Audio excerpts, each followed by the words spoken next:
The National Weather Service in Grand Forks has issued a tornado warning for northern Beltrami County, southwestern Lake of the Woods County, northeastern Clearwater County in northwestern Minnesota until 5:45 p.m.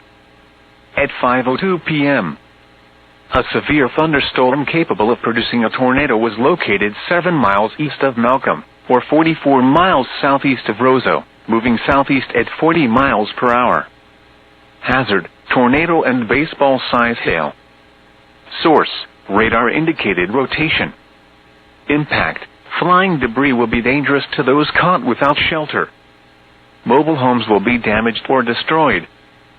Damage to roofs, windows, and vehicles will occur. Tree damage is likely. Locations impacted include Rebbe, Red Lake, Lower Red Lake, Ponema, Upper Red Lake, Little Rock, and Washkish. If on or near the Red Lakes, get away from the water and move to safe shelter immediately. If you can hear thunder, you are close enough to be struck by lightning. Severe thunderstorms can produce large capsizing waves, even on small bodies of water. Move into dock and seek safe shelter now. Do not be caught on the water in a thunderstorm.